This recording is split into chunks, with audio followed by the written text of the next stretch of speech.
में थोड़ी देर बाद शाम का सीन दिखा जाता है जहाँ पे सारे के सारे नाइट्स खड़े हुए थे। लेकिन तभी एक नाइट हमारी हीरोइन के पास आता है और कहता है, माय लेडी, मैं आपके लिए कोई स्टूल लेके आया हूँ। वो कहती है, थैंक यू सो मच। और तब वो सूप पीते हुए सोचती है कितना डिलीशियस है ना। लेकिन तभी वो देखती है तो एटल दूर बैठा सूप पी रहा था, उसके पास कोई भी नहीं था। वो सोचती है क्या एटल सबसे इतना दूर क्यों बैठा हुआ है, और वो थोड़ा उदास भी लग रहा था। वो सोचती है, अरे हाँ, ये इसलिए है क्योंकि सब लोग उसकी आंखों से डरते हैं। तो एटल ने उनसे कहा था, सॉरी, जैसे ही हम लोग कैपिटल पहुंचेंगे ना, मैं ब्लाइंड फोल्ड ढूंढूंगा। लेकिन वो सोचती है, एक सेकंड, इसकी आंखों के नीचे जरूर कुछ है। जैसे ये बहुत ज्यादा थका हुआ है, लगता है कि डार्क सर्कल बहुत ज्यादा बुरे है, जितना मैंने सोचा था उससे भी ज्यादा ये थका हुआ है।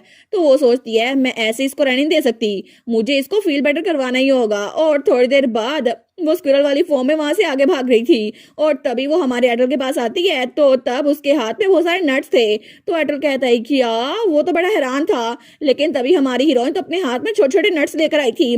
वो कहता है, स्टार। लेकिन तब वो सारे के सारे नट्स उसके सामने फेंक देती है। वो कहता है, ये सब कुछ क्या है, क्या तुमने ये सब कुछ मेरे लिए पिक किया था? हमारी कहती है, कुक। और तब वो स्माइल करती है। लेकिन तब एटल तो बड़ा खुश हो गया था। वो सोचता है, स्टार, तू मेरे लिए ये लेके आई? वो कहता है, थैंक यू सो मच, ये तो खाने के लिए बहुत ज्यादा प्रीशियस है, मैं इनको संभाल के रखूंगा। तो बेटी अपनी स्क्विरल वाली फॉर्म में कहती है, नहीं नहीं, इसको खा लो, मैं तुम्हारे खाने के लिए लेके आई हूँ। लेकिन वो तो उससे कई जा रही थी, इसको खा लो। तो तभी दूर से कालीतूस वहां पर आ रहा था। तो वो कह रहा है, किया आखिर यहाँ पर क्या हो रहा है? वो जल्दी से उसके पास आता है और कहता है, ओए तुम रेप्टाइल, मैंने कहा मेरी बहन से दूर हो जाओ, अभी मैं एक सेकंड के लिए यहाँ से दूर किया गया, तुम वापस से उसके साइड पर आ गए। तो तब वो चिल्लाई जा रहा था। वो कहता है, मैंने तुम्हें कहा ना मेरी बहन से 100 मीटर दूर है ना। तो अटल कहता है, फिर तो मैं कैंप साइड छोड़ के चला जाऊंगा। वो कहता है, ठीक है तो चले जाओ। लेकिन तभी बैठी अपने भाई के कान की पास आती है और चिल्ला कहती है, अटल से दूर हो। तो उसका भाई कहता है, बुशी टेल, हमेशा तुम उसी की साइड क्यों लेती हो? और मुझे पता है, मैंने भी अपना काम किया है, मैं तो ईगल पे नजर रख रहा था जब सारे खाना खा रहे थे। तो हमारे सोचती है, अरे हाँ, मुझे तो इस ईगल से भी कुछ बात करनी थी। तो तब वहां जाने लगती है। लेकिन उसका भाई कह रहा है, क्या ये कहाँ पर चली? वो कहता है, बुशी टेल कहाँ जा रही हो? तो वो जाते हुए कहती है, मैं ईगल शिफ्टर से बात करने के लिए जा रही हूँ। लेकिन तब कालीतूस कहता है, ये तो हमेशा इधर उधर भागती रहती है। और तभी उसकी नजर हमारे एटल के हाथ में जो नट्स थे ना उस पर पड़ती है। वो कहता है, ओए ये सारे के सारे मुझे दे दो। तो एटल कहता है, नहीं, स्टार ने ये मुझे दिए हैं। तो तब वो तो उसके हाथ पे ही काटने लग जाता है। वो कहता है, इसलिए मैंने कहा है मुझे चाहिए ये, अभी मुझे दे दो। और तब दूसरी तरफ हमारी बेटी वो इस ईगल शिफ्टर के सामने पहुंची थी। तो वो कहती है, स्टू कैसा लगा तुम्हें, अल्टर रेमन? और तब उसके सामने थी। वो कहती है, क्योंकि तुम इकलौते शेप शिफ्टर बचे हो पूरे एम्पायर में, क्योंकि डॉक्यूमेंट जो मुझे मिले हैं उसके हिसाब से एम्पायर में हर एक शेप शिफ्टर फैमिली को मार दिया गया था। लेकिन तुम आखिर किसी ऐसे के लिए काम क्यों करोगे जिसने तुम्हारी अपनी फैमिली को मार डाला? तो वो कहता है, वो मारा नहीं गया था, असल में वो एक सैक्रिफाइस थी जो कि एम्पायर के फ्यूचर के लिए थी। और इसी वजह से मैं होली पॉप के साथ था, क्योंकि हमारी सैक्रिफाइस की वजह से उनकी पावर इंक्रीज होगी और एम्पायर में ऑर्डर मेंटेन रहेगा। लेकिन तुम ऐसी बात कभी नहीं समझ सकती, क्योंकि तुम कभी भी किसी के लिए कुछ नहीं कर सकती। तो हमारन कहती है, तुम बिल्कुल ठीक कह रहे हो, मैं ये सारी बकवास बिल्कुल नहीं समझ सकती और ना ही मुझे समझनी है। लेकिन अब मुझे समझ आ गया है कि हाई पॉप इतनी मीनिंगलेस डेथ क्यों मरा था। तो वो कहता है, क्या तुम क्या बात कर रही हो? वो तो परेशान हो गया था। वो कहता है, तुम्हारा कहने का मतलब है हाई पॉप वो मर चुकी है? तो हमारन कहती है, बिल्कुल, जब मैं एटल के साथ वापस आ रही थी ना तब मुझे नजर आया। होली पॉप तो सबसे पहले वहां से भाग निकला था, लेकिन तब एक बिल्डिंग के नीचे आने की वजह से उसकी मौत हो गई। लेकिन जो घड़ा वो दूसरों के लिए खोता ना, उसी के नीचे खुद ही आ गया और इसीलिए अच्छा हुआ उसने सबकी जान ली तो उसकी जान भी चली गई। लेकिन तब वो शेप शिफ्टर को वहीं पर छोड़ कर जाते हुए कहती है, आप तुम्हारा हिज होलीनेस वो तुम्हें प्रोटेक्ट करने के लिए बचा नहीं है, तो उम्मीद करती हूँ तुम खामोश रहोगे और किंगडम में हमारे साथ चलोगे। लेकिन तब पीछे वो ईगल शिफ्टर तो बिल्कुल शॉक रह गया था। वो सोचता है, नहीं, ये नहीं हो सकता, अगर एम्पायर में सब कुछ खत्म हो गया है तो आखिर मेरी जिंदगी का मकसद क्या बचा? और वो तो बड़ा परेशान था। लेकिन तब दूसरी तरफ हमें वो कमरा दिखा जाता है जहाँ पे रॉयल फैमिली को रखा हुआ था। तो एम्पर तो चेयर नीचे फेंकते हुए कहता है, आखिर क्या मसला है, पूरा दिन हो गया है हमें यहाँ पे कैद हुए हुए। तो क्वीन कहती है, please calm down your majesty.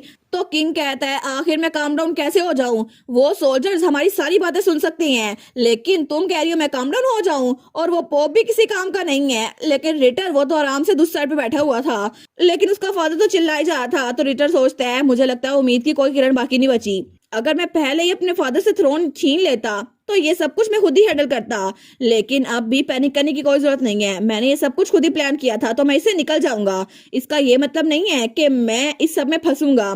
क्योंकि कोई ना कोई तरीका तो होगा जिसकी वजह से मैं किसी ना किसी को इस्तेमाल करूं और इस मुसीबत से बाहर निकल जाऊं, और मैं तो ये करके ही रहूंगा। और तब हमें अगली सुबह का सीन दिखा जाता है जब वहाँ पे हमारी बेटी का डैड, ड्यूक और फ्रेडरिक खड़े थे। तो ड्यूक कहता है मेरी बेटी पहुंचने वाली होगी, है ना? तो फ्रेडरिक कहता है जी बिल्कुल, जितना हमने प्लान किया था ना वो तो उससे भी ज्यादा जल्दी पहुंच जाएंगी। तो ड्यूक कहता है मैं उम्मीद करता हूँ कि वो जल्दी पहुंचने के चक्कर में अपने आप को थका ना ले। तो फ्रेडरिक कहता है नहीं नहीं, असल में मिस्टर वेन के इन्वेंशन की वजह से वो जल्दी पहुंच जाएंगे। तो ड्यूक कहता है वेन, वो कौन है? तो फ्रेडी कहता है आपको पता है ना, वही जीनियस इन्वेंटर जिसको लेडी बेटी ने हायर किया था और जिसके ब्लू कलर के बाल थे। जब वो छोटी थी ना तभी उन्होंने उसको हायर किया था, और वो तो बहुत सारे इन्वेंशन करता है, लेकिन उन्हीं की इन्वेंशन की वजह से लेडी बेटी की गोल्डन एकोन वो तो फायदे में है। तो ड्यूक कहता है अच्छा तुमने मेरी बेटी का नाम लिया तब मुझे याद आया है। तो वो सोचता है सच में कोई भी बात इनकी बेटी के हिसाब से हो ना तो इनको याद आ रहता है। लेकिन तभी वो कहता है अभी तक तो मिस्टर वेन वो फ्लाइंग, लेकिन तभी जब ऊपर देखते हैं तो कोई कहता है डैड। तो फ्रेडी कहता है क्या? तो तभी हवा में कैरेज उड़ रही थी और वहां पे हमारी बेटी हाई कर रही थी। वो कहती है देखे सही मैं यहाँ पर हूँ। तो ड्यूक कहता है मेरी बेटी, लेकिन तब वो कहती है वेन एक फ्लाइंग कैरेज, ये सच में तुमने खुद आइडिया बनाया है, कितना मजे का है ना। और हम तो पहले साथ जल्दी पहुंच गए, हमें तो दिन लग रहे थे, लेकिन अब तो एक रात में पहुंचने वाले हैं। वो कहता है वेल मैं इस कॉन्सेप्ट पे काम कर तो रहा था, लेकिन जब आपने कहा ना कि आपको जल्दी पहुंचना है तो मैंने साथ जल्दी कर दी। लेकिन तभी काली दोस्त कहता है अगर मुझसे पूछो ना तो इसकी राइड बड़ी बम्पी है, तुम्हें इसको थोड़ा ठीक करना पड़ेगा। तो हमारी उन कहती है इन्वेंशन ही बहुत बड़ी डील है, ऐसी प्रॉब्लम्स तो हम बाद में ठीक कर सकते हैं। वो सोचती है बिल्कुल, मेरी पुरानी लाइफ में उसने इसका आइडिया दिया था लेकिन अभी उस पर काम कर रहा था, लेकिन उससे पहले ही उसकी जान चली गई। लेकिन अब ये सब कुछ कंप्लीट हो गया है। और तब उसकी कैरेज महल की तरफ भाड़ रही थी, लेकिन तब वो सोचती है मुझे यकीन नहीं आता कि कल मैंने खुद अपनी आंखों से फ्लाइंग कैरेज देखी थी। और बीन कह रहा था माई लेडी आप ठीक तो है ना, मैं ज्यादा लेट तो नहीं हुआ? और मैं तो बड़ी हैरान रह गई थी कि एक फ्लाइंग कैरेज। लेकिन वो कहती है वेन तुम तो इनक्रेडिबल हो, तुम तो बिल्कुल जीनियस हो। वो कहता है नहीं नहीं माई लेडी, आपके हिसाब से तो मैं कुछ भी नहीं हूँ। तो हमारी कहती है तुम दोनों क्या करे, उसको क्रेडिट दे भी दो। वो दोनों कहते हैं अच्छा। तो एटल कहता है तुम तो बहुत अमेजिंग हो मिस्टर वेन। तो काले दोस्त भी कहता है हाँ हाँ इनक्रेडिबल। तो तब वो लोग क्लैपिंग करते हुए कहते हैं बिल्कुल तुम तो बड़े कूल हो। दूसरा कहता है बिल्कुल, मुझे तो समझ नहीं आ रहा तारीफ कैसे करूं। और वो लोग क्लैपिंग किए जा रहे थे लेकिन वे शर्मिंदा हो रहा था। वो कहता है प्लीज बस करे ना। लेकिन तभी पूरी कैरी से क्लैपिंग की आवाज आ रही थी। तो ड्यूक और फ्रेडिक वहां पर देखते हैं। तो ड्यूक कहता है क्या ये कैरेज तालियों पे चलती है? तो फ्रेडी कहता है जब वो लोग नीचे आएंगे ना तो मैं मिस्टर वेन से पूछूंगा। लेकिन थोड़ी देर बाद ही ड्यूक तो हमारी बेटी को बहुत सारा चीजें खिला रहा था। वो कहती है नहीं नहीं डैड बस ठीक है। तो ड्यूक कहता है तुम्हें और खाने की जरूरत है, और खाओ ना। पहले तुम्हारे इतने गोल गोल गाल होते थे, लेकिन अब देखो तुम तो बिल्कुल सूखी हड्डी बन गई हो। और उसके हिसाब से तो बेटी बिल्कुल किसी बूढ़ी अम्मा की तरह लग रही थी। लेकिन तब ड्यूक कहता है ठीक है अब इसको खा लो। वो कहती है डैड मेरे गाल बिल्कुल ठीक है। तो ड्यूक कहता है असल में मुझे थोड़ी शर्मिंदगी हो रही है। तो वो कहती है क्या? तो ड्यूक कहता है मैं गिल्टी हूँ क्योंकि मैंने तुम्हें छोड़ दिया। अगर मैं उस दिन किंग के पास ना गया होता तो तुम किडनैप ना हुई होती, और इसी वजह से मुझे खुद पे शर्मिंदगी हो रही है कि मैं तुमसे नजर भी नहीं मिला पा रहा। लेकिन मेरी वजह से तुमने बचपन में भी मुश्किलात सही थी, और अब फिर से मेरी वजह से ये सब कुछ हुआ। इसी वजह से मुझे लगा था कि तुम मुझसे नाराज होगी, इसलिए मुझे माफ कर दो मेरी प्यारी बच्ची। लेकिन हमारी हीरोइन को पास्ट लाइफ वाला ड्यूक याद आता है। तो वो अपने डैड को गले लगाते हुए कहती है डैड आखिर मैं आपसे नाराज क्यों होंगी? वैसे भी यहाँ पर गलती हम में से किसी की भी नहीं है, तो प्लीज अपने आप को ब्लेम मत करें, वरना मैं सच में आपसे नफरत करने लग जाऊंगी। ठीक है? तो ड्यूक कहता है ठीक है मेरी प्यारी बच्ची। वो कहता है अब मैं दोबारा ऐसी कोई बात नहीं करूंगा। लेकिन कालीतूस और हमारा एटल दूर खड़े थे। तो एटल कहता है काल कहता है हाँ क्या हुआ? तो एटल जाते हुए कहता है अगर स्टार मेरे बारे में पूछे ना तो उसको कहना मैं चला गया हूँ। तो काल कहता है तुम इतनी जल्दी जा रहे हो? वो कहता है बिल्कुल, अब मैं कैपिटल में लौट चुका हूँ, तो मुझे लगता है कि मुझे भी अपनी फैमिली से मिलना चाहिए और मुझे देखना चाहिए कि वो लोग मेरे बारे में क्या सोचते हैं। लेकिन तब हमें वही जगह दिखा जाती है जहाँ पे रॉयल फैमिली कैद थी। लेकिन तब हमारा एटल वहां पर जा रहा था। वो सोचता है मुझे नहीं पता कि मुझे कैसा फील करना चाहिए, लेकिन अब मैं किंग से मिलने वाला हूँ। पता नहीं मेरी फैमिली के दिल में मेरे लिए थोड़ा सा प्यार होगा या फिर नहीं। तो वहां पे गार्ड्स खड़े हुए थे दरवाजे के सामने। तो हमारा एटल कहता है क्या यहाँ पर मेरे फादर है? वो कहते हैं जी बिल्कुल। लेकिन हमारा एटल कहता है ठीक है, तो क्या तुम लोग दरवाजा खोल सकते हो? मुझे उनसे बात करनी है। और तब दरवाजा खुलता है और जैसे ही वो पूरी फैमिली को देखते हैं ना तो तभी एटल खामोशी से अंदर आता है। तो तब उसका डैड कहता है एटर। लेकिन तब वो सोचता है अगर बाय चांस उसके दिल में मेरे लिए थोड़ी सी भी जगह हुई ना तो उसका डैड कहता है एटर। वो सोचता है क्या? लेकिन उसका डैड चिल्ला कहता है तुम अनग्रेटफुल ब्राट, तुम्हारी हिम्मत कैसे हुई कि मेरे सामने ऐसे आ जाओ। हमारा हीरो सोचता है क्या, लेकिन उसका डैड चिल्ला कहीं जा रहा था, मैंने तुम्हें कितनी बार बोला है कि अपनी आंखें ढांप के रखा करो, मुझे तुम्हारी आंखों से नफरत है, आखिर तुम अपनी आंखों को कवर क्यों नहीं करते, और तुम चाहते हो कि मैं तुम्हें ऐसे देखता रहूं। लेकिन एटल वो सोचता है मुझे पता था ये बिल्कुल नहीं बदले, इसी वजह से अब ये सुख की बात है। तो वो कहता है योर मजेस्टी, आपको मुझसे भी ज्यादा पता है कि मैं यहाँ पर क्यों आया हूँ, असल में आपने मुझे मरवाने की कोशिश की थी। तो किंग कहता है बिल्कुल भी नहीं, ऐसा कुछ भी नहीं था, तुम उस असलाम की बातों में आ रहे हो है ना। तो हमारा एटल कहता है प्लीज इसको डिनाई करने की कोशिश मत कीजिएगा। तो किंग कहता है क्या, वो कहता है ये सारी चीज आप बचपन से करवाते आ रहे थे है ना, क्योंकि जब मैं छोटा था आपने मेरे कमरे में असैसिन भेजा था ताकि वो मुझे मार सके, इसके अलावा आपने मुझे बार बार जंग में भेजा ताकि मैं वहां पे मर जाऊं, और इसी वजह से आप मुझे बार बार जंग में भेज रहे थे और मैं आपकी हर एक बात मानता रहा था, लेकिन इस बार मैं इसको जलने नहीं दूंगा। तो किंग कहता है क्या मतलब। तो हमारा एटल बड़ा गुस्से में आते हुए कहता है आपने इस बार स्टार पे अटैक किया था, आपने उसको इस दरमियान में लाया था, तो इस बार मैं बिल्कुल भी आपको जस्टिस से भागने नहीं दूंगा। और तब वो जाते हुए कहता है आपसे कोर्ट में मुलाकात होगी। तो किंग और क्वीन दोनों कहते हैं क्या। तो किंग चिल्लाते हुए कहता है उसकी इतनी हिम्मत, मुझे धमकी दे, मैं उसका फादर हूँ। तो वहां पर रिटर खड़ा हुआ था, वो सोचता है बस बहुत हो गया, ये लोग आखिर यहाँ पर लड़ी क्यों जा रहे हैं, पहले भी वो बास्टर यहाँ पर आया उसने सीट क्रिएट की है, लेकिन ये लोग तो बिल्कुल इडियट्स हैं। और वो अपने मोम और डैड को इडियट बोल रहा था, तो उसका डैड तो बड़ा परेशान था, तो उसकी मोम उसको काम डाउन कर रही थी। लेकिन रिटर वो खिड़की से बाहर देखकर सोचता है अगर मुझे यहाँ से बाहर निकलने का कोई तरीका मिल जाए ना, चाहे सिर्फ मैं ही बाहर निकलूं, तो फिर मैं ये तरीका इस्तेमाल करूंगा, क्योंकि मुझे खुद की जान बचानी है, इन दोनों की नहीं। और तब हमें अगली सुबह का सीन दिखा रहता है जब ड्यूक अपने ऑफिस में कहता है क्या तुम चाहती हो कि तुम सेकंड प्रिंस से अकेले में मिलो ताकि तुम उसे ट्रायल की डेट बता सको। तो बैटी कहती है जी बिल्कुल। तो ड्यूक कहता है लेकिन तुम अपने आप को खतरे में क्यों डालोगी, तुम्हें पता है ना वो कितना डेंजरस है। तो हमारी बेटी कहती है असल में सेकंड प्रिंस उसने एंगेजमेंट को पुश किया जब हम छोटे थे, और जब मेरी अपॉइंटमेंट सेरेमनी थी ना तब भी उसने मेरी सेरेमनी को खराब कर दिया प्रपोजल भेजकर, तो इसलिए मैं उससे रिवेंज लेना चाहती हूँ और मैं खुद जाकर उसको ट्रायल की डेट बताऊंगी। और तब भी बेटी का ड्रेस पे बड़ा सूट कर रहा था, एक तो बेटी की वार्डरोब मुझे चाहिए। लेकिन तब वो दिल में सोचती है असल में सच ये है कि इसके पीछे एक और बड़ी वजह है, क्योंकि जब मैं टाइम में वापस आई थी ना उससे पहले रिटर ने मुझे धोखा दिया था, उसने मेरी जान ली थी, लेकिन उस वक्त वो स्माइल कर रहा था जब उसने मेरी जान ली थी, और इसी वजह से मैं उसका बदला चुकाना चाहती हूँ, क्योंकि चाहे थोड़ा सा भी हो सके, लेकिन मैं भी उससे बदला लेना चाहती हूँ, क्योंकि जो कुछ उसने मेरे साथ किया था ना मैं भी उसके साथ वही करना चाहती हूँ।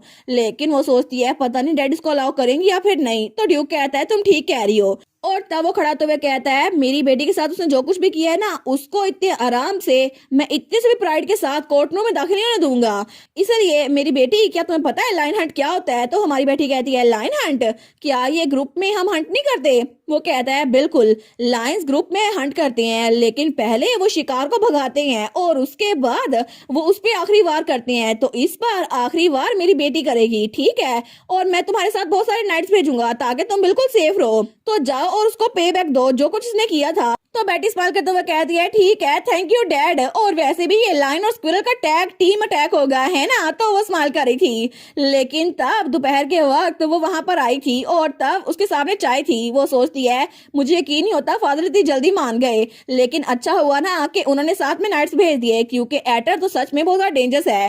तभी दरवाजे पे दस्तक होती है, कोई कहता है माई लेडी सेकंड प्रिंस पहुंच चुके हैं, और तभी रिटर वहां पे दाखिल होता है और तब वहां पर आते हुए कहता है बहुत दिनों बाद मिल रहे हैं लेडी बेटी। तो बेटी कहती है जी बिल्कुल मैं आपका इंतजार कर रही थी। तो वहां पे आके बैठते हुए कहता है मुझे नहीं पता ये किस बारे में है, लेकिन मैं इतने लंबे अरसे बाद दोबारा से सूरज को देख पा रहा हूँ। तो बेटी कहती है सच में, फिर तो आपको सूरज को अच्छे से देखना चाहिए, क्योंकि इसके बाद आप बहुत लंबे अरसे तक सूरज को देख नहीं पाएंगे। तो रिटर कहता है क्या इसका क्या मतलब हुआ।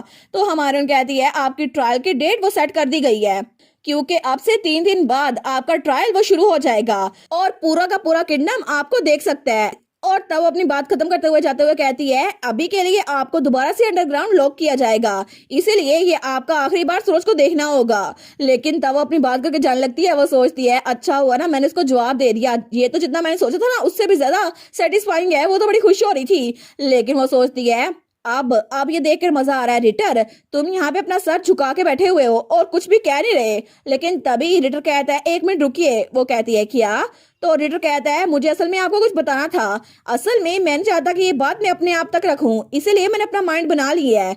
तो बेटी कहती है क्या मतलब? वो कहता है क्या आप प्लीज मुझे सच बताने देंगी? और तब रिटर बड़ी मासूम सी शक्ल बना के उसे कहता है प्लीज मुझे अलाउ करें, मैं आपको सच बताऊं। तो हमारी बेटी कहती है सच? लेकिन आखिर वो क्या है? आखिर आप इस बार क्या कहना चाहते हैं? तो रिटर स्माइल करता है। वो सोचता है मुझे पता था कि वो मेरे जाल में फंस जाएगी, इसी वजह से मैं फादर की स्टुपिडिटी में अपने आप को इन्वॉल्व नहीं दे सकता। वो कहता है सबसे पहले थैंक यू सो मच कि आपने मुझे मेरी बात करने का मौका दिया। असल में मैं इमेजिन नहीं कर सकता था कि ये सब कुछ हो जाएगा। मुझे इसके बारे में पता ही नहीं था कि किंगडम और एम्पायर के दरमियान कोई सौदा चल रहा है। लेकिन जब मैंने नोटिस किया ना तो बहुत ज्यादा देर हो गई थी। फिर भी मैंने बहुत ज्यादा कोशिश की कि इस सब को अपने हाथ से निकलने न दूं, और मुझे पता नहीं था इतने लोग की जान जा रही है। लेकिन मैंने बहुत सारे नोबल से मुलाकात की और उनको अपनी साइड पे करने की कोशिश की ताकि हम लोग किंग को पकड़ सकें, लेकिन मैं कुछ कर नहीं पाया। आपको पता है ना मेरे फादर किस तरह के हैं, वो तो अपने ब्लड लाइन को भी छोड़ते नहीं है। और आप देख सकती है ना उन्होंने एडर के साथ क्या किया। तो बेटी कहती है तुम तो डिस्गस्टिंग हो, और उसको बड़ा गुस्सा आ रहा था। लेकिन रिटर कहता है क्या? हमारी बेटी कहती है मैंने बोला तुम डिस्गस्टिंग हो, तुम इसलिए सब कुछ नहीं कर पाए क्योंकि तुम्हें किंग से डर लगता था। आखिर ये बकवास मैं कैसे मान लूं? बचपन से लेकर अब तक किसी ने भी एडर को कबूल नहीं किया और तुम लोग एक फैमिली बने रहे, लेकिन एडर को पीछे छोड़ दिया। लेकिन अब तुम कह रहे हो कि तुम्हें उसकी फिक्र थी और तुम्हें ये सब कुछ पता नहीं था। अब ये परफॉर्मेंस करना बंद करो, तुम किसी को बेवकूफ नहीं बना सकते। और वहां से पलट जाती है और तब दरवाजे से निकलते हुए कहती है ट्रायल जैसा का प्लान किया गया था वैसे ही होगा, और अपनी पनिशमेंट के लिए तैयार है ना, मैं तुम्हें बिल्कुल भी बख्शूंगी नहीं। और उसके बाद वहां चली गई थी। लेकिन रिटर वहीं पे खड़ा रह गया था। वो सोचता है कि ये मेरी बातों में नहीं आई, मुझे लगा था कि ये मेरी बातों में आ जाएगी, लेकिन क्या सच में ये सब कुछ ऐसे चलने वाला है? और इसी के साथ ये वाला पार्ट यहीं पर ख़त्म। तो आप लोग बताइएगा आप लोग को ये पार्ट कैसा लगा, और वीडियो को लाइक और चैनल को सब्सक्राइब लाजमी कीजिएगा। बाकी वीडियोस का लिंक भी स्क्रीन पर नज़र आ रहा होगा, तो काइंडली उनको भी चेकआउट कर ले। और thank you so much for watching my videos. Stay safe, bye bye.